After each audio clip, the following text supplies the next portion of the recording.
आदरणीय दिदीबहिनी तथा दाजुभाइहरू,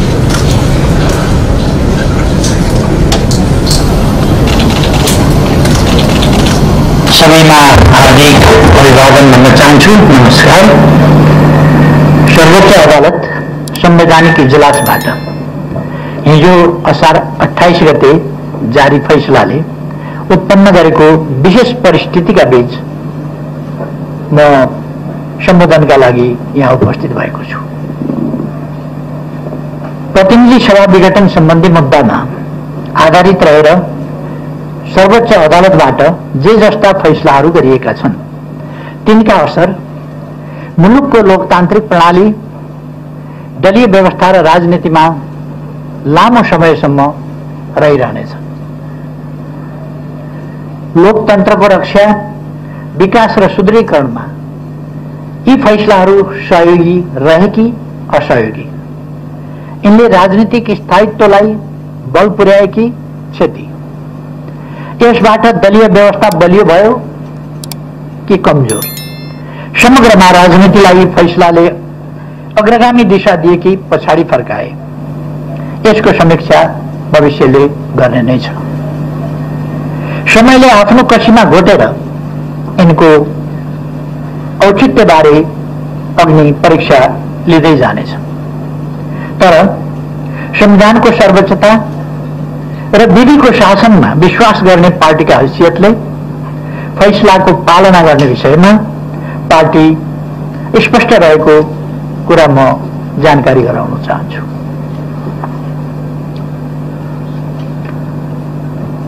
नेपालको संविधान अक्षरहरूको सङ्गालो मात्रै होइन, यो त नेपाली जनताको दशकौं लामो पसिना, संघर्ष र बलिदानको दस्तावेज हो। नेपाली जनताको विश्वास, भविष्य र सपना समेटिएको दस्तावेज हो। संविधानको निर्माण एवं रक्षामा निर्णायक तथा नेतृत्वदायी भूमिका खेलेको पार्टीका हैसियतले हाम्रो चासो र चिन्ता संविधानको रक्षामा हो। नेपाली जनताको बलिदानी संघर्षबाट प्राप्त लोकतन्त्रको सुदृढीकरणमा हो। हामीले अवलम्बन गरेको बहुलवादमा आधारित बहुदलीय प्रतिस्पर्धात्मक संघीय लोकतान्त्रिक गणतन्त्रात्मक संसदीय शासन प्रणालीको भविष्यप्रति हो। फैसलाका कतिपय प्रावधान र यसमा प्रयुक्त भाषा शैलीले लोकतन्त्रप्रति विश्वास राख्ने सबैलाई अत्यन्तै चिन्तित तुल्याएको छ। मुलुकको सार्वभौम सत्ता र राजकीय सत्ता जनतामा निहित रहनु लोकतन्त्रको सबैभन्दा महत्त्वपूर्ण पक्ष हो। आवधिक निर्वाचन मार्फत जनताका प्रतिनिधिहरू चयन हुनु र जनप्रतिनिधिहरू मार्फत मुलुकको शासन व्यवस्था सञ्चालित हुनु जनतामा निहित सार्वभौम सत्ता र राजकीय सत्ता प्रकट हुने सबैभन्दा महत्त्वपूर्ण माध्यम हो। त्यसैले निर्वाचनलाई लोकतन्त्रको प्राणवायु मानिन्छ। तर ताजा जनादेशका लागि जनतामा जाने निर्णयलाई निरङ्कुश र कानुनको अपव्याख्यामाथि आधारित भएर एवं दलीय प्रणालीको आधारभूत संरचना भत्काएर सरकार बनाउने कुरालाई लोकतान्त्रिक भनेर गरिएको गरिने परिभाषाले लोकतान्त्रिक प्रणालीलाई गलत दिशातिर धकेल्न सक्छ भन्ने कुराप्रति हामी गम्भीर र चिन्तित छौं। नियन्त्रण र सन्तुलनको सिद्धान्त बमोजिम राज्यका सबै अङ्गबीच समन्वय हुन सकेमा मात्रै र सबै आफ्नो सीमाभित्र मर्यादित र संयमित रहन सके मात्रै लोकतान्त्रिक प्रणाली सुरक्षित र गतिशील हुन सक्छ। लोकतन्त्रका आधार स्तम्भका रूपमा रहेका राज्यका 3वटा अङ्गबीचको सन्तुलन सर्वोच्च अदालतको यस फैसलासँगै नराम्रोसँग खलबलिन पुगेको छ। क्षणिक रूपमा यसले कसैलाई हर्षित तुल्याउला, कसैभित्र विजेताको भाव पनि हुर्किएला, तर लोकतन्त्रको मूल्यमा प्राप्त विजय क्षणभङ्गुर र अर्थहीन हुन जान्छ। विगतमा पनि यस्ता विजय उन्माद हामीले देखेकै हौं। तर कालान्तरमा ती खुशीहरू लोकतन्त्र गुण्डाको पीडामा परिणत भएको निकट अतीतको यथार्थलाई हामीले बिर्सन सकेका छैनौं।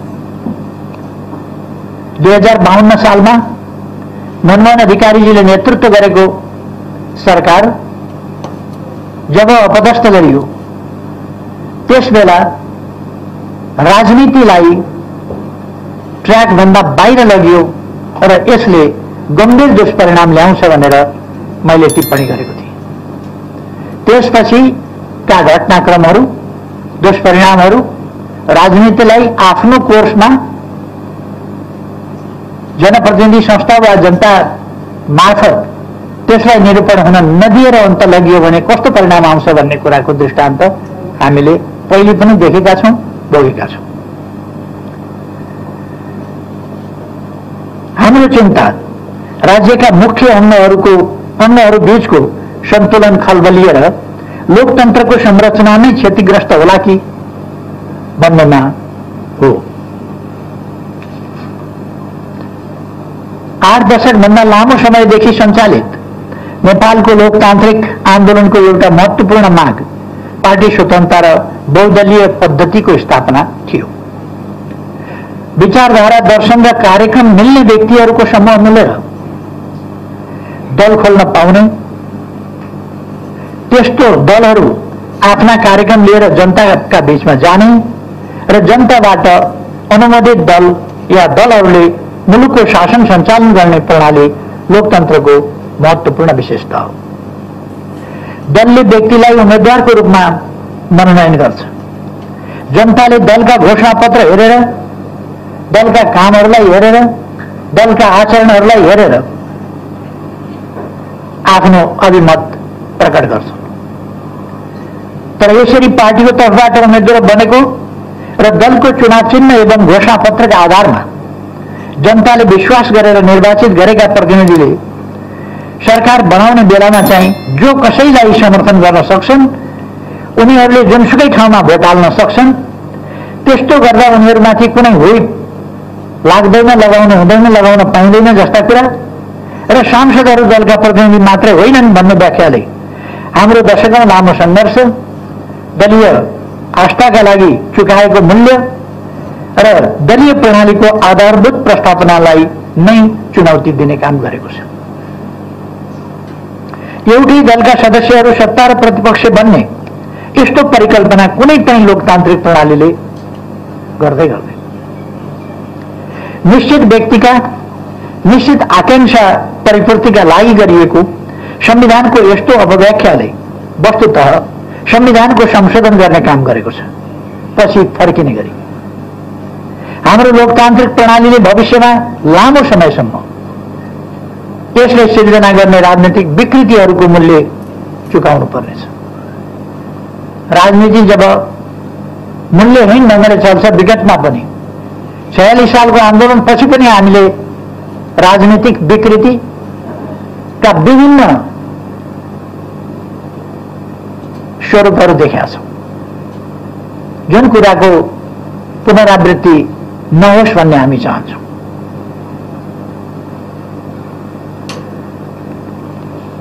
हाम्रो चिन्ता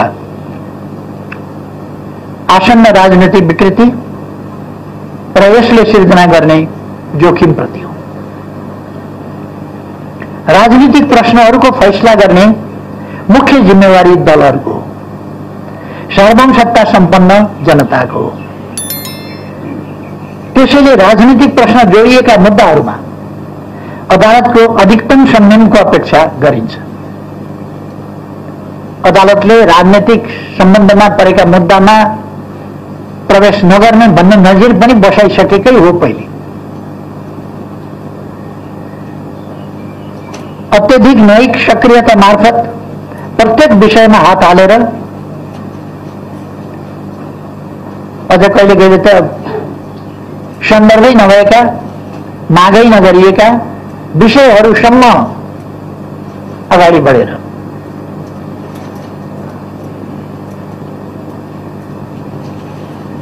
अत्यधिक न्यायिक सक्रियता मार्फत प्रत्येक विषयमा हात हालेर त्यसरी न त गन्तव्यमा पुग्न सकिन्छ, न त्यति ठूलो भारी बोक्ने सामर्थ्य यस्तो निकायमा हुन नै सक्छ। खेल खेल्ने जिम्मेवारी खेलाडीहरूको, तर रेफ्री स्वयंमा गोल गर्ने या खास पक्षलाई जिताउने इच्छा जागृत भयो भने त्यसले जोखिम निम्त्याउँछ। अझ सन्दर्भ नै नउठेका या वादी पक्षले मागदाबिनी नगरेका विषयमा पनि त्यस्ता विषयमा समेत फैसला दिँदा जटिलता मात्रै बढाउँछ। अहिले संवैधानिक नैतिकताको विषय पनि उठाइएको छ। मैले लोकतन्त्रका निम्ति सम्पूर्ण जीवन समर्पित गरेको छु। लोकतन्त्र मेरा निम्ति जीविका होइन, जीवन हो। हाम्रो चिन्ता राज्यका उम्मेहरूको निष्पक्षता, पवित्रता र स्वच्छतामाथि हो। खास प्रश्नमा दोहोरो मापदण्ड अपनाउन पुग्यो। खास फैसलाका बारेमा खास पक्षले हप्तौं अगाडि जानकारी पाउने अवस्था सिर्जना भयो र गरिएका निर्णयहरूको निष्पक्षतामाथि प्रश्न उठ्ने स्थिति बन्यो भने यस्ता संस्थाहरूप्रति जनताको विश्वास ह्रास हुने वा गुम्ने परिस्थिति सिर्जना हुन सक्छ। जुन बहुतै चिन्ताको विषय हो र हामीले गरिरहेको चिन्ता पनि यही संस्थाहरूको विश्वसनीयतामाथि हो। राज्यका विभिन्न अङ्गहरू, निकायहरू, संस्थाहरूमाथि जनताको विश्वास उठ्यो भने त्यसले जनतामा नैराश्यता पैदा गर्दछ र त्यसका दुष्परिणामहरू भयावह हुन सक्दछ। अदालतको फैसलाका कारण म सरकारबाट बाहिरिनु पर्यो भनेर मैले यी प्रश्नहरू उठाएको होइन।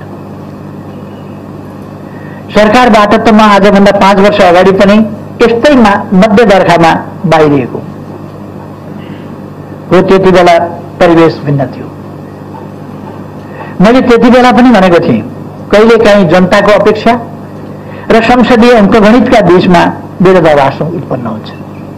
विरोधाभास त्यहाँ मात्रै उत्पन्न हुने रहन्छ।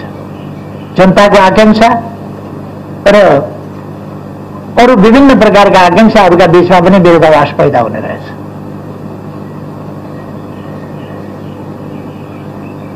मैले भनेको थिएँ, यो नै समयको अन्त्य पनि होइन।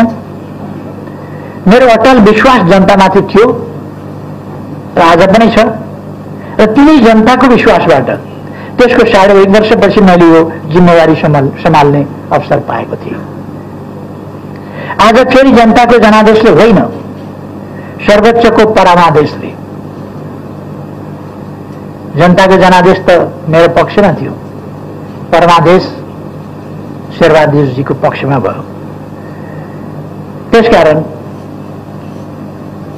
सर्वोच्चको परमादेशका कारण मैले सरकारको जिम्मेवारीबाट बिदा लिँदैछु।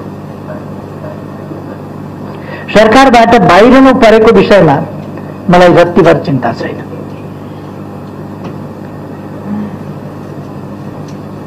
यसकारण पनि चिन्ता छैन कि मैले देश र जनताप्रति सम्पूर्ण निष्ठाका साथ र इमानदारिताका साथ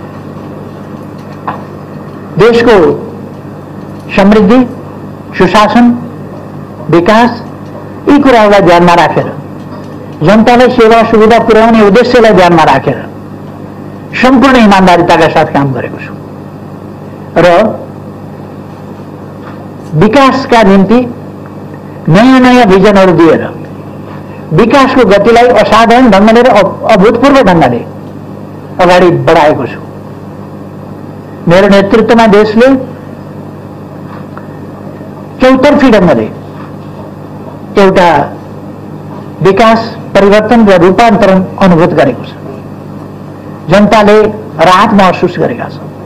त्यसकारण मलाई आफ्नो कामप्रति खुसी छ, म ढुक्क छु र मलाई यसमा चिन्ता गर्नुपर्ने कुनै कारण छैन।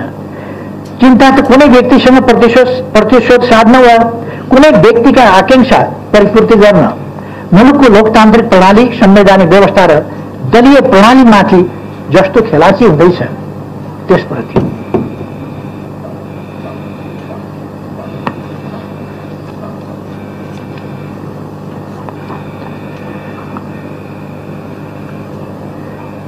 आज देश कोभिड-19 को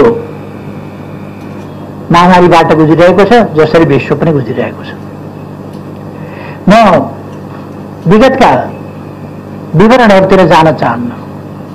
कस्ता समस्याहरूको, कस्तो कठिन परिस्थितिको, कस्तो अभावका बीचमा, तयारीहीन अवस्थामा कसरी हामीले सामना गर्यौं र तयारीलाई कसरी अगाडि बढायौं, त्यस सम्बन्धमा सिंहै देश जानकार छ। मैले अहिले दोहोऱ्याइरहनु पर्ने जस्तो लाग्दैन।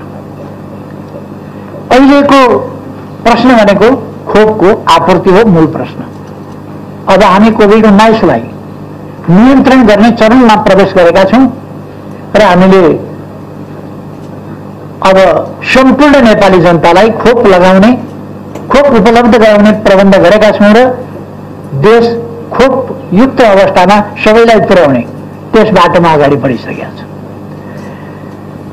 खोपको माग र आपूर्ति बीचको ठूलो असन्तुलन, खोपको असमान वितरण र खोप राष्ट्रवाद जस्ता अस्वस्थताका बीचमा पनि नेपालले कोभिड विरुद्धको खोपलाई तीव्रता दिएको छ।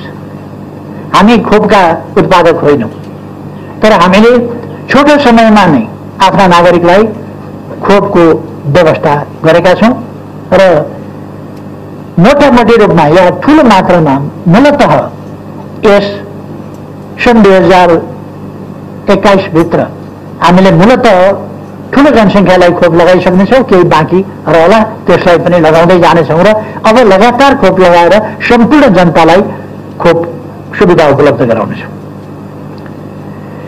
हालसम्म पहिलो डोज खोप प्राप्त गर्नेको संख्या 26,11,807 पुगेको छ।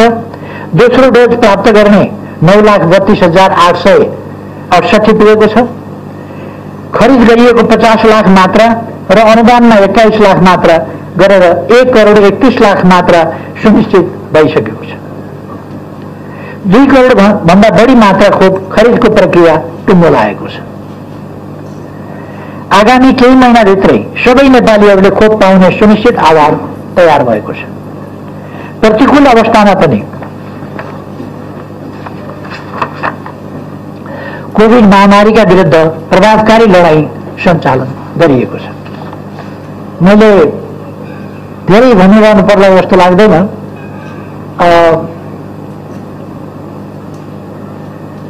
हामीले भारतबाट अनुदान 10 लाख र 1 लाख गरेर 11 लाख डोज प्राप्त गर्यौं र चीनबाट र 10 लाख थप खरिद गर्यौं। चीनबाट 40 लाख डोज हामीले खरिद गरेका छौं, जसमध्ये 8 लाख आइसकेको छ र अरु 32 लाख क्रमशः आउँदै जान्छ। खोप लगातार हामी लगाउँदै जान्छौं र खोप आउँदै पनि जान्छ। थप 60 लाख डोज खरिद प्रक्रिया अगाडि बढेको छ। अमेरिकाबाट उपहार स्वरूप हिजो मात्रै हामीले 15 lakh Janssen dose Johnson and Johnson जो एकमात्र खोप लगाए हुन्छ, दोहोऱ्याएर लाउनु पर्दैन, त्यो प्राप्त गरेका छौं। चीनबाट प्राप्त अनुदान 18 लाख डोज, 16 लाख डोज अनुदान दिने नयाँ घोषणा भएको छ।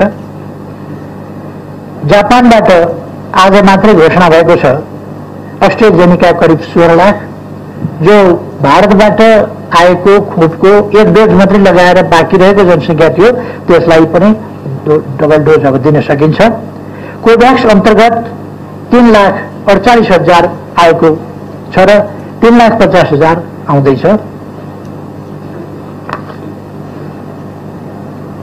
कोभ्याक्स सुविधा अन्तर्गत 60 लाख डोज क्रमशः प्राप्त हुनेछ।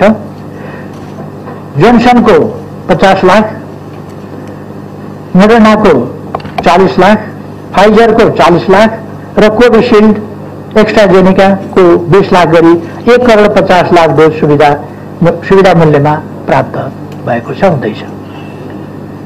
बालबालिकालाई दिन मिल्ने फाइजरको 60 लाख डोज खरिद प्रक्रिया अगाडि बढेको छ।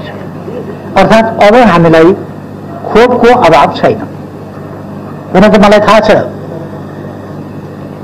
भरे बेलुका या भोलि बिहानबाट सुरु हुनेछ। ल्याइदिएको खोप, लगाइरहेको खोप लगाएका फोटो खिचेर अघिल्लो सरकार गयो हामीले खोप दिन थाल्यौँ भनेर तमासा सुरु हुनेछ मानिल्यौँ कट गरेर जादु गरेर चाहिँ उनीहरूले आजै ल्याएका हुन् कि खोप जस्तो एउटा प्रचार गर्नेछ। मलाई प्रचारको कम्पिटिसन गर्नु छैन। मैले देश र जनताका निम्ति काम गर्ने हो र देश र जनताका निम्ति अत्यन्तै गम्भीरताका साथ काम गरेको छु।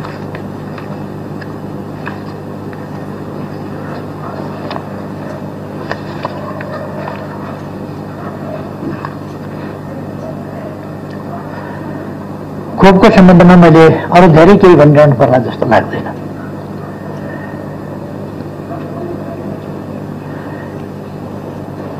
आदरणीय दिदीबहिनी दाजुभाइहरू, तपाईहरूको विश्वास प्राप्त गरेर सरकारको नेतृत्व गरेको झन्डै 3.5 वर्षको अवधि अर्थात् 3 वर्ष 5 महिना लगभग पूरा भएको छ। यस अवधिमा संविधानको कार्यान्वयन, संघीय प्रणालीको संस्थागत विकास, मुलुकको सामाजिक आर्थिक रूपान्तरण तथा विकास, सामाजिक न्याय र सुरक्षा, राष्ट्रियताको रक्षा र सुशासनका क्षेत्रमा दूरगामी महत्त्वका कामहरू सम्पन्न गरिएका छन्। कतिपय महत्त्वपूर्ण कामहरू आरम्भ गरिएका छन्। राजनीतिलाई केवल सुविधाको, भागभण्डाको, सुविधा र सत्तारोहणको विषयका रूपमा बुझ्ने बुझाउने गरिएको हाम्रो जस्तो परिवेशमा मलाई मुलुकको विकास, समृद्धि, जनताको हित र राष्ट्रियताको सुदृढीकरण एवं सुशासनमा केन्द्रित गर्ने गरी नयाँ दिशा दिनु सहज थिएन। यसो गर्न खोज्दा मैले पटक पटक आफ्नै भित्र र बाहिरबाट सिर्जित अवरोध, घेराबन्दी र षड्यन्त्रको सामना गर्नु पर्यो। सरकारलाई काम गर्न नदिने, सरकारलाई असफल बनाउने, सरकारले गरेका कामहरू उजेलमा पार्ने, उपलब्धिहरू उजेलमा पार्ने, नकारात्मक ढङ्गले जुनसुकै कुरा पनि चित्रण गर्ने प्रवृत्तिहरूको शिकार हुनु पर्यो। त्यो बाहिरबाट मात्र होइन, आफ्नो भित्रबाट समेत शिकार हुनु पर्यो। ती सबको सामना गर्दै हामीले गरेका कामहरूले मुलुकमा समृद्धिको बलियो आधारशिला भने खडा गरेका छन्। यस अवधिमा नेपालको संविधान पूर्ण कार्यान्वयनमा आएको छ। यसका लागि 50औं कानूनहरूको निर्माण र 100औं कानूनहरूको परिमार्जन गरिएको छ। झन्डै शून्यबाट सुरु गरेर संघीयतालाई संस्थागत र सुदृढीकरण गरिएको छ। आवश्यक कानूनहरूको निर्माण, कर्मचारीहरूको विन्यास, वित्तीय हस्तान्तरण, भौतिक पूर्वाधारहरूको निर्माण र अन्य आधारहरू तयार गरेर तीनै तहका 761वटै सरकारहरूलाई पूर्ण रूपमा सक्रिय र कामकाजी बनाइएको छ। संविधान जारी भएको छोटो अवधिमै संघीयताको सफल कार्यान्वयनमा नेपाल अग्रस्थानमा स्थापित भएको छ। पृथकतावादी अभियान चलाइरहेको समूह उक्त बाटो छोडेर राष्ट्रिय अखण्डताको पक्षमा उभिन आइपुगेको छ। हिंसाको बाटो हिँडिरहेका समूह हिंसा परित्याग गर्दै आफ्ना सबै राजनीतिक गतिविधिहरू शान्तिपूर्ण ढङ्गले सञ्चालन गर्न सहमत भएका छन् र शान्तिपूर्ण राष्ट्रिय राजनीतिको मूलधारमा समावेश भएका छन्। संविधानको स्वीकार्यता, सर्वस्वीकार्यता स्थापित भएको छ। मुलुकलाई हिंसात्मक द्वन्द्वबाट मुक्त गरिएको छ र पृथकतावादलाई अन्त्य गर्दै राष्ट्रिय अखण्डतालाई सुदृढ गरिएको छ। संविधानसँग असहमत सबै समूह संविधानको पक्षमा उभिन आइपुगेका छन्। अर्थात् यस बीचमा राष्ट्रका प्रमुख राजनीतिक समस्याहरू, वास्तविक समस्याहरू समाधान गरिएको छ।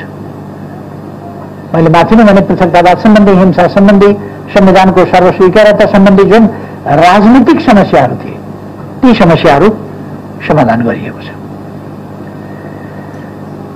नेपाल अल्प विकसितबाट विकासशील देशमा स्तरोन्नतिका लागि सिफारिस भएको छ। विकास निर्माण सम्बन्धी विषयमा मैले पटक पटकको सम्बोधन मार्फत स्पष्ट पारिसकेको छु। फेरि मैले धेरै दोहोऱ्याउनु परेन। अघिल्ला सम्बोधन भन्दा यता थुप्रै कामहरू भएका छन्। मैले भनिरहनु नपर्ला, ती सम्बोधन भन्दा यता नै थुप्रै कामहरू, नयाँ नयाँ कामहरू भएका छन्, जसमध्ये हामीले थुप्रै कामहरू पूरा गरेर उद्घाटन नै गरेका छौँ। त्यसमा सबभन्दा महत्त्वपूर्ण कुरा अपर्तामा कोशीलाई लिन सकिन्छ। 450 मेगावाट जलविद्युत आयोजना शुभारम्भ भएको छ र त्यसै गरेर तत्सम्बन्धमा खिम्ती को सब स्टेशन जो ढल्केभरभन्दा अर्को दोस्रो सब स्टेशन हो त्यो तयार भएको छ। र अर्को महत्त्वपूर्ण कुरा कर्णालीका 5वटा जिल्लामा ग्रिडबाट विद्युत पुगेको थिएन। पहिले हामीले कर्णालीमा विद्युत पुर्याएका छौँ, अब कालीकोटमा विद्युत पुगेको छ र त्यसै गरेर जुम्लामा पनि विद्युत पुगेको छ। अब 3टामा ग्रिडबाट विद्युत पुर्याउने यो 3 वर्ष त्यो बाँकी छ। अब यो 3 वर्षमा हामीले ट्रान्समिसन लाइन पुर्याउन सक्यौँ कर्णालीमा र अब केही समयभित्र हुम्लाको सदरमुकाम सिमीकोट सडक सञ्जालबाट जोडिँदैछ। यसरी हामीले असाधारण सफलता प्राप्त गरेका छौँ।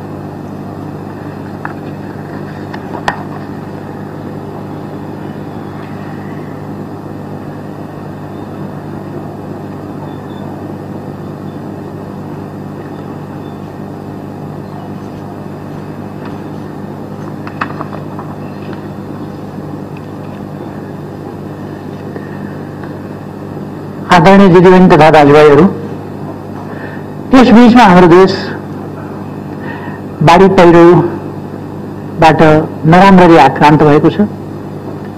धेरैले जीवन गुमाउनु परेको छ। यति बेला म कोभिड-19 बाढी पहिरोबाट जीवन गुमाउनु हुनेहरू सबै दाजुभाइ दिदीबहिनीहरूप्रति हार्दिक श्रद्धा सुमन अर्पण गर्न चाहन्छु। घाइते हुनुहुन्छ जो उहाँहरूको शीघ्र स्वास्थ्य लाभको कामना गर्न चाहन्छु र सम्पूर्ण उपचारको व्यवस्था सरकारले गरिआएको छ। परीक्षण उपचार सबै व्यवस्था सरकारले गरिआएको छ। अब पनि त्यो कुरालाई जारी राख्नेछ। बाढी पहिरोको सम्बन्धमा हामीले तत्काल उद्धारका कामहरू हेलिकप्टर, सेना, प्रहरी, सशस्त्र प्रहरी, राष्ट्र सेवक कर्मचारीहरू, जनप्रतिनिधिहरू, पार्टीका राजनीतिक दलका कार्यकर्ताहरू, सांसदहरू लगायतका सबै जनप्रतिनिधिहरू र विभिन्न समाजसेवी परोपकारी सङ्घ संस्थाहरू समेतको अत्यन्त उत्साहजनक सहभागितामा हामीले बाढी पहिरो जस्ता कुराहरूको अभर परेका ठाउँहरूमा उद्धार कार्य पुर्याएका छौँ र राहत वितरणका कामहरू पनि भएका छन्। पछिल्लो समयमा अस्ति केही दिन अगाडि मात्रै कति गते हो 26 या 27 गते कति गते मेलम्ची 27 गते 27 गते 26 गते परेको 26 गते म मेलम्ची आफै हेर्न गएको थिएँ र मैले त्यहाँ हालका लागि उहाँहरूले 1000 बन्डल जस्ता पाताको माग गर्नुभएको थियो अस्थायी प्रबन्धका लागि।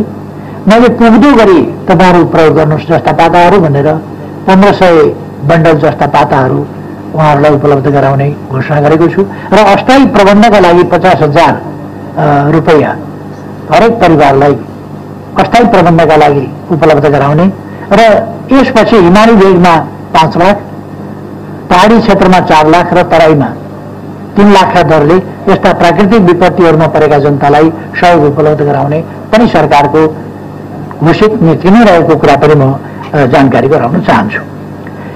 हामी पुनर्निर्माणका काममा लागेका छौँ। मेलम्चीको मुहानमा समस्या परेको छ र त्यो समस्या हामी छिटै अन्त्य गर्ने र यसै वर्षभित्र भनेको सन् 2021 भित्रै मेलम्चीको पानी पुनः काठमाडौँ ल्याउने हामीले प्रबन्ध गरेका छौँ र पुनर्निर्माणको कामलाई सुरक्षित पुनर्निर्माण त्यसमा हामी ध्यान दिनेछौँ भन्ने कुरा म जानकारी गराउन चाहन्छु। आदरणीय दाजुभाइ दिदीबहिनीहरू, आजको अवस्था भनेको देश कोभिड-19बाट त्यसको महामारीको मारबाट आक्रान्त भइरहेको यो अवस्था, प्राकृतिक विपत्ति त्यस्तै गरेर बाढी पहिरो जस्ता कुराहरूबाट आक्रान्त भइरहेको अवस्था, हामीले देशलाई समय खर्च नगरिकन संवैधानिक कानुनी हिसाबले एकताबद्ध भएर एकताका साथ राष्ट्र निर्माणको काममा अगाडि बढ्नुपर्ने, विकासको काममा अगाडि बढ्नुपर्ने आजको आवश्यकता हो। तर मलाई दुःख लाग्छ यस्तो अवस्थामा द्वन्द्व बढाउने, परस्परमा असमझदारी घृणा बढाउने र त्यो असमझदारी र घृणाबाट मुलुकलाई द्वन्द्वतर्फ धकेल्न खोज्ने प्रयासहरू भइरहेका छन् र एउटा गम्भीर षड्यन्त्र लोकतन्त्रका विरुद्ध भइरहेको छ। म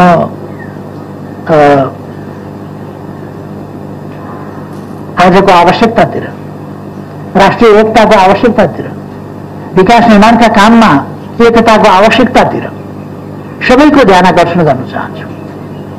हामी कुनै उन्मादमा जान आवश्यक छैन, निराश हुन पनि आवश्यक छैन। यद्यपि हिजोको फैसला कतिले ऐतिहासिक भने, ऐतिहासिक त हुने नै भयो, पछिसम्म कालान्तरसम्म सम्झिनेछ, यसका असरहरू पर्नेछन्, यसको समीक्षा देशले गर्नेछ, यसका परिणाम र परिणतिहरूले असरहरू अभिव्यक्त गर्नेछन्। त्यसकारण यसलाई ऐतिहासिक भन्दा पनि केही फरक नपर्ला, तर कस्तो ऐतिहासिक त्यो पछि इतिहासले बताउला। हाम्रो आजको आवश्यकता चाहिँ वास्तवमा एकताबद्ध भएर जानुपर्ने थियो। यति बेला राष्ट्रिय सार्वभौम सत्तालाई, स्वाधीनतालाई वास्तविक अर्थमा सबल बनाउँदै जानुपर्ने त्यो आवश्यकता थियो। तर त्यस्तो हुन सकेन। आजको राजनीति विपरीत दिशामा लान खोजिँदैछ। देशमा निर्वाचन बाँकी अवधि संसद चलोस्, मेरो शुभकामना छ। बाँकी अवधि संसद चलोस्, समयमा निर्वाचन होस्, तर मलाई शंका छ जे जस्ता घटनाहरू घट्दैछन्, जस्तो घटनाक्रम विकास हुँदैछ, यसले संसद पनि सही सलामत अगाडि जाला, अब बन्ने सरकार सही सलामत ढङ्गले अगाडि बढ्ला शंकै छ। र यसले विगतमा यसमा अग्रणी भूमिका खेल्ने पात्रहरू परिचित पात्रहरू छन्। मैले धेरै भनिरहनु पर्दैन, परिचित पात्रहरू छन्। उनीहरूको इतिहास, उनीहरूको भूमिका, यो सबै कुरा पनि देशलाई थाहा छ, जनतालाई थाहा छ। मैले केही भनिरहनु पर्ला जस्तो लाग्दैन। यसपल्टको फैसलाले मेरो बारेमा पनि निकै धेरै प्रश्नहरू उठाएको छ। मैले झन्डै 6 दशक लोकतान्त्रिक आन्दोलनमा बिताएको छु। मैले अघि पनि भने, लोकतन्त्र मेरा लागि जीविकाको विषय होइन, लोकतन्त्र मेरा लागि जीवनको विषय हो। मैले आफ्नो सम्पूर्ण जीवन एक अवधि, एक चुनाव, एक फैसला, एउटा जिम्मेवारी, त्यसको आधारमा होइन, आस्थाको आधारमा, मैले निश्चित दृष्टिकोण, गन्तव्यको आधारमा देशलाई कहाँ पुर्याउने हो, कस्तो देश निर्माण गर्ने हो, आर्थिक रूपले, राजनीतिक रूपले देश कस्तो हुनुपर्छ, कसरी चल्नुपर्छ, हाम्रो लोकतन्त्र कसरी चल्नुपर्छ, त्यसको बारेमा मेरो आफ्नो दृष्टिकोण छ। सञ्चार माध्यमहरूमा अपव्याख्या गर्न खोजियो। आज सङ्कटकाल लगाउँछ, आज यस्तो गर्छ, आज सेना परिचालन गर्छ, आज उस्तो गर्छ। मैले भन्दै रहेँ, म राजनीतिक बाहेक अराजनीतिक खालका हथकण्डा जनता र जनप्रतिनिधि संस्थाहरूका बीचमा बाहेक अन्यत्रबाट कुनै अस्वस्थ गतिविधि, अस्वस्थ तरिकाबाट अनुचित हथकण्डा प्रयोग गरेर अगाडि जान मलाई मन्जुर छैन। किनभने मैले लोकतन्त्रका लागि जीवन समर्पण गरेको छु र अब 70 वर्ष पुगेपछि मैले झन्डै थाहा पाएदेखि 14 वर्षको उमेरदेखि लडाईँ गरेर आएँ लोकतन्त्रका लागि। र आज कन्स्टिट्युसनल मोरालिटीका कुरा ममाथि उठाइयो। कन्स्टिट्युसनल मोरालिटीको कुरा को मापदण्ड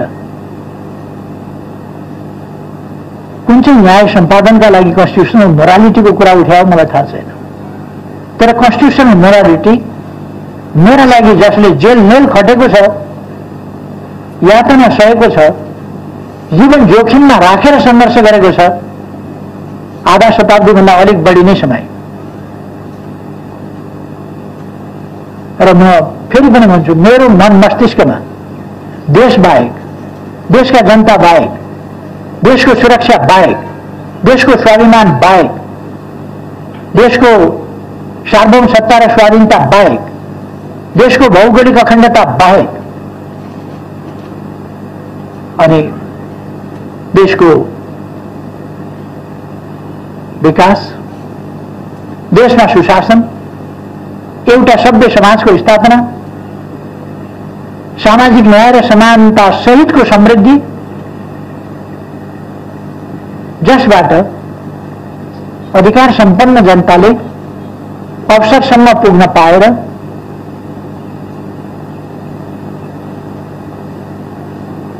निर्भय जीवन बाँच्न पाउने, निर्भय जीवन बाँचेर सम्मानजनक ढङ्गले समान हैसियतमा बाँच्न पाउने अधिकार राखुन्। त्यो स्थिति निर्माण गर्न सकियोस् र नेपाललाई सुखी नेपालीको देश बनाउन सकियोस्। सुन्दर, समृद्ध, सुशासनयुक्त, सुसभ्य देश होस् र सुखी नेपाली जनता हौं। यसका निम्ति लोकतान्त्रिक प्रणाली चाहिन्छ। त्यस्तो प्रणाली चलाउन लोकतान्त्रिक संविधान र कानून चाहिन्छ। त्यसलाई सञ्चालन गर्न त्यो संविधान बमोजिम अगाडि बढ्ने इमानदार अठोट चाहिन्छ। त्यो बाहेक मेरो मन मस्तिष्कमा केही पनि रहेन। मैले आफ्नो स्वार्थलाई महत्त्व दिनुपर्ने कहिल्यै परिस्थिति पनि बनेन र म दिँदा पनि दिन्न। म देशवासी सम्पूर्ण दिदीबहिनी दाजुभाइहरूमा भन्न चाहन्छु, म सरकारमा जाँदा होस्, सरकारमा बसेर काम गर्दा होस् अथवा सरकारबाट जनताले हटाएको होइन मलाई। फेरि पनि म भन्न चाहन्छु, जनताको बीचमा जाने दिन आओस्, त्यति बेला यी कुराहरूको फैसला जनताले दिनेछ। आज म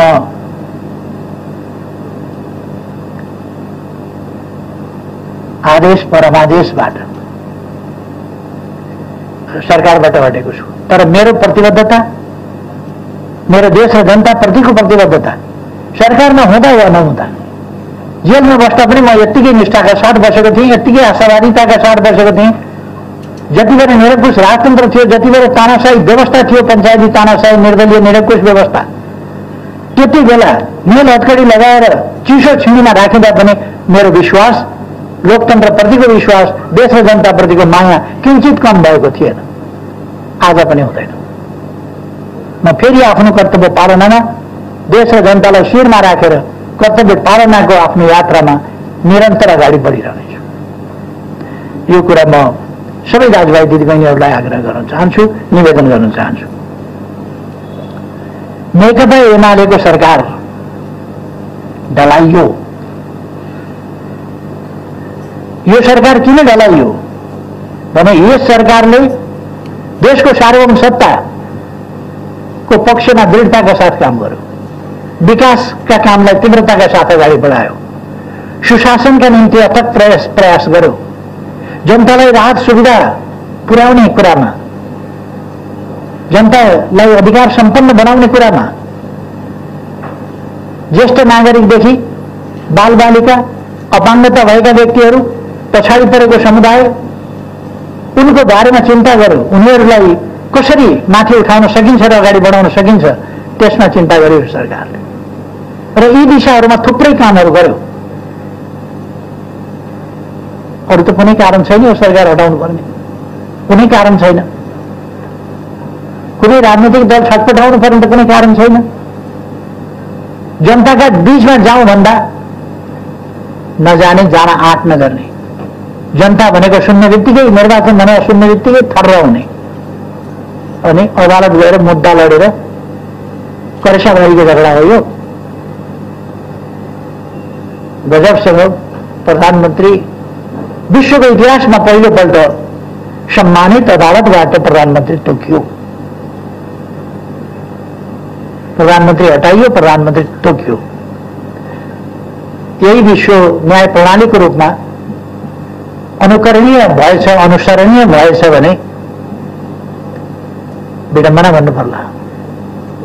तर यो मैले अघि नै भने, यो इतिहासको कडीमा फेरि परीक्षित हुन त बाँकी नै हुन्छ। हामी सबै परीक्षित हुन बाँकी हुन्छौँ। सरकार ढाल्न बाहिरबाट त कोसिस भयो भाइ। षड्यन्त्र कहाँ कहाँबाट भयो म त्यता जान चाहन्न। षड्यन्त्र भाइ, षड्यन्त्रले विभिन्न अपवित्र गठबन्धनहरू जन्मायो। नेकपा एमाले पार्टी फुट्यो, फुटाइयो। कुनै कारण थिएन, सरकार राम्ररी काम गरिरहेको थियो, पार्टी चलिरहेको थियो, केही मान्छेहरूको महत्त्वाकांक्षा। मैले पदको अगस्त्य महत्त्वाकांक्षा भनेको थिएँ, कहिल्यै तृप्त नहुने महत्त्वाकांक्षा। त्यसले ईर्ष्या जस्ता कुराहरूले पार्टीभित्र भयङ्कर अस्वस्थता पैदा भयो। म निर्वाचित अध्यक्षलाई थाहा नदिकन पार्टीबाट हटाउने सम्मका काम भयो, सबैलाई थाहा छ। दलको नेताबाट हटाएर, अध्यक्षबाट हटाएर नयाँ अध्यक्ष भए भनेर पगडी लगाउने काम भए। म 56 वर्षदेखि यस देशका लागि लडेर आएको, कम्युनिस्ट आन्दोलनका लागि लडेर आएको र कम्युनिस्ट आन्दोलन, लोकतान्त्रिक आन्दोलन छिन्न भिन्न भएका बेला पुनर्गठन गर्नका लागि शिला सङ्गालो गर्दै त्यहाँबाट सुरु गरेको, 50 वर्षभन्दा अगाडि आन्दोलनको एकता र एकीकरण सुरु गरेको व्यक्तिलाई साधारण सदस्य पनि नरहने गरी निष्कासन गरेका समेत ती कुराहरू पनि हामीले देख्यौँ। र पार्टीभित्रैबाट अन्तिममा पनि अहिले सर्वोच्च अदालतबाट जुन फैसला भयो, त्यो फैसलाका पछाडि जन्माजन्मी नेकपा एमालेका 26 जनाले राष्ट्रपति कहाँ विद्रोही भन्दै, विद्रोही के को विद्रोही हुन्छ? विद्रोही भनेको न्यायका निम्ति लड्ने शब्द हो, विद्रोही होइन, अनुशासनहीन अराजक ढङ्गले राष्ट्रपतिज्यू कहाँ आफ्नो पार्टीको सरकार ढाल्ने, अर्को पार्टीको सरकार बनाउने, प्रमुख प्रतिपक्षलाई प्रधानमन्त्री बनाउनु पर्छ भनेर हिँड्ने खालका अनुशासनहीनता र अराजकता प्रकट भए। सम्मानित सर्वोच्च अदालतमा हस्ताक्षर गरेर जाने खालका कामहरू भए। यस्ता विपक्षीसँग विरोधीसँग मिल्ने, भित्र अन्तर्घात गर्ने, पार्टीमा भित्रभित्रै विपक्षीसँग साँठगाँठ गर्ने, आफ्नो खुट्टामा पास दिनुपर्ने खेलाडीले विरोधीका खुट्टामा पास दिन्छ, आफू गोलरक्षक हुनुपर्ने ठाउँमा पोस्ट खाली गरिदिन्छ, पोस्टमा कोही बस्यो भने त्यसलाई लखेट्न खोज्छ। यो खालको स्थिति हामीले देख्यौँ। र यस प्रकारका अनुशासनहीन अराजक कामहरू, पार्टी विरोधी गतिविधिहरू र एक ढङ्गले भन्यो भने यो पार्टी विरोधी मात्रै भएन, यसले अन्ततोगतवा लोकतान्त्रिक प्रणाली, यी सबै कुराका पनि यो विरुद्धमा गयो। र यस्ता अपराधिक क्रियाकलापहरू समेतबाट आज यस परिणाममा, यस अवस्थामा देश पुगेको छ।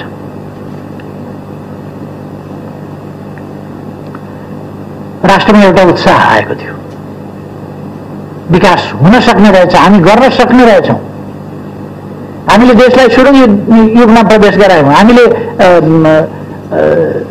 ट्रेनहरू स्थापित गर्यौँ, धेरै ठुलो मात्रामा बाटाहरू बनायौँ, हाइवेहरू बनायौँ, सडक पुलहरू बनायौँ, स्कुलहरू बनायौं, कलेजहरू बनायौं, पुनर्निर्माणका विशाल कामहरू गर्यौं र यो सबै देख्दाखेरि विकास हुन सक्ने रहेछ भनेर विश्वास जनतामा पलायो। त्यो विश्वास त्यसबाट आत्तिएकै तत्त्वहरूले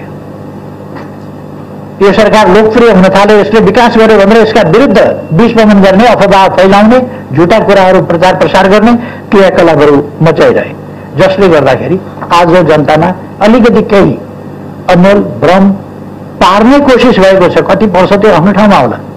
र म भन्न चाहन्छु, हामी जनतालाई अन्यलमा पर्न, भ्रममा पर्न दिँदैनौँ। कुनै पनि हिसाबले यस देशको सार्वभौमसत्ता, यस देशको स्वाधीनता, यस देशको भौगोलिक अखण्डता, यस देशको राष्ट्रिय हित, लोकतन्त्र, लोकतन्त्रका मूल्य मान्यता सहितको लोकतन्त्र, लोकतन्त्र सजीव अभ्यास सहितको लोकतन्त्र, यसमा हामी पछाडि पर्न दिँदैनौँ। हामीले थालेका विकास प्रयासहरूका अभियानहरूलाई किञ्चित हामी अल्पत्र पर्न दिँदैनौँ। हामी प्रतिपक्षमा भएर पनि खबरदारी गरिरहन्छौँ, तर प्रतिपक्षमा बस्ने म्याद पनि बेसरी नै भएदेखि 1.5 वर्ष न होला। त्योभन्दा अगाडि त कसैले रोक्ने ठाउँ त छैन होला। फेरि जनताका बीचमा जानुपर्ने होला। हाम्रो रोडम्याप, हामी फेरि पनि देशप्रति जिम्मेवार छौँ, लोकतन्त्रप्रति जिम्मेवार छौँ। र मैले सुरुमै भने, हामी विधिको शासनमा विश्वास गर्ने, शक्ति पृथकीकरणको सिद्धान्तमा विश्वास गर्ने, स्वतन्त्र न्यायपालिकाको सिद्धान्तमा विश्वास गर्ने। कति बेर के फैसला भयो, एउटा एकाध फैसलाको कुराबाट हामी विचलित हुँदैनौँ। र यसलाई कुनै हिसाबले कहीँ तलमाथि परेको छ भने त्यसलाई सच्याउँदै अगाडि बढ्नुपर्छ आगामी दिनमा भन्ने ठान्छौँ। र अदालतको फैसला अनुचित छ, हाम्रा विरुद्ध छ। संवैधानिक हिसाबले हेर्ने हो भने त्यो उपयुक्त छैन। र जे भए पनि अदालतको फैसलालाई मानेर त्यसलाई कार्यान्वयन गरेर हामी अगाडि बढ्छौँ। म पार्टीका कार्यकर्ता साथीहरूलाई यस बीचमा आग्रह गर्न चाहन्छु, धैर्यता संयम गुमाउने होइन, आत्मविश्वास कम हुन दिने होइन। हामी देश र जनताप्रति समर्पित शक्ति हौँ। देश र जनताको रक्षा गर्ने, लोकतन्त्रको रक्षा गर्ने, संविधानको सजीव रक्षा, सजीव कार्यान्वयन र त्यसको समयानुकूल विकास गर्दै जाने अभिवारा हाम्रो काँधमा छ।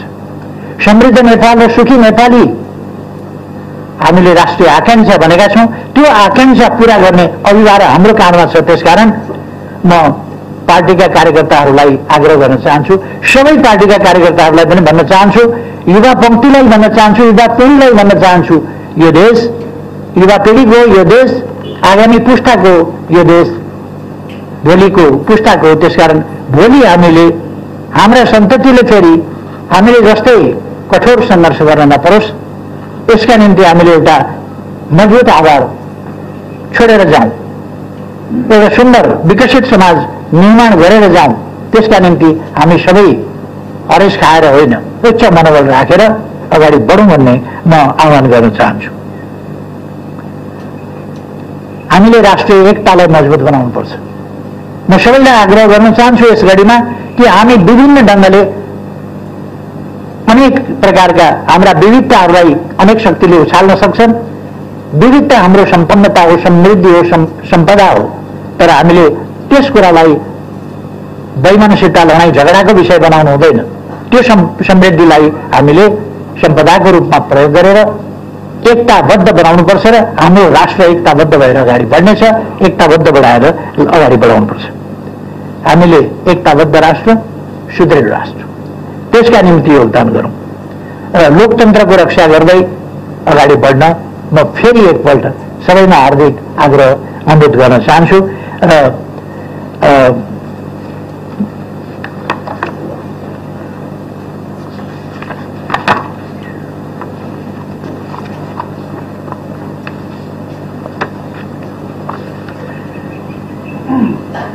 अन्तमा यस अवधिमा हामीलाई साथ सहयोग र उत्साह प्रदान गर्ने सम्पूर्ण दाजुभाइ दिदीबहिनीहरूप्रति हार्दिक आभार व्यक्त गर्न चाहन्छु। मैले नेतृत्व गरेको मेरो नेतृत्वमा सञ्चालित सरकार ऐतिहासिक रूपमा सफल सरकार, त्यसको सफलतामा धेरैको योगदान छ र तपाईहरू सबैको सद्भावले यो सफलता प्राप्त भएको र हामीलाई अहिले पनि ऊर्जा दिइरहेको छ। आम नेपाली दाजुभाइ दिदीबहिनीहरू, देशभित्र देश बाहिर रहेका सबै राष्ट्रसेवक कर्मचारी साथीहरू, सुरक्षा कर्मीहरू, कोभिड विरुद्धको लडाईँमा अग्रमोर्चामा खटिएका डाक्टर, नर्स, स्वास्थ्यकर्मी और तमाम साथीहरू सबैप्रति म हार्दिक धन्यवाद भन्न चाहन्छु। हाम्रो विकास प्रयासमा निरन्तर सहयोग दिने मित्र राष्ट्रहरू र त्यहाँका राष्ट्र प्रमुख, सरकार प्रमुखहरू प्रति पनि म हार्दिक धन्यवाद भन्न चाहन्छु। अहिले भर्खरै मैले कोभिड-19 सम्बन्धमा त्यसको विरुद्धमा खोपको कुरा गरेँ। यदि मित्र राष्ट्रहरूको साथ सहयोग हुँदैन थियो भने, उहाँका राष्ट्र प्रमुख, सरकार प्रमुखहरूको साथ सहयोग हुँदैन थियो भने यो सफलता हामीले प्राप्त गर्न सक्दैनथ्यौँ। त्यसकारण म सबैप्रति आभार व्यक्त गर्न चाहन्छु। लोकतन्त्रको रक्षा र सुदृढीकरणका लागि हामी 24 घण्टा सजग भएर अब पनि खडा हुनेछौँ। थालिएका अग्रगामी कदमहरूको निरन्तरताका लागि खबरदारी गरिरहनेछौँ। मुलुकलाई अस्थिरतातिर, अर्थतन्त्रलाई ओह्रालो दिशातिर, जनतालाई अन्धकारतिर र संविधानलाई संकटतिर धकेल्ने प्रयासका विरुद्ध हामी चट्टान बनेर उभिनेछौँ। मेरो पूर्ण विश्वास छ मुलुकले सुरु गरेको अग्रगतितिरको यात्रा कसैले पनि बिथोल्न सक्ने छैन र हामी त्यो बिथोल्न दिने पनि छैनौँ। बादलले एकछिन अँध्यारो पार्न सक्ला, घामलाई छेक्न सक्ला, तर सूर्यको प्रकाशलाई कसैले पनि निस्तेज पार्न सक्दैन। नेपाललाई समृद्ध र नेपाली जनतालाई सुखी बनाउने महान अभियानमा म र मेरो पार्टी सधैँभरि अग्रमोर्चामा डटिरहनेछ। एकछिन बादल लागेको छ, फेरि सूर्य बादल हटाएर उदाउनेछ। सबैमा धेरै धेरै धन्यवाद।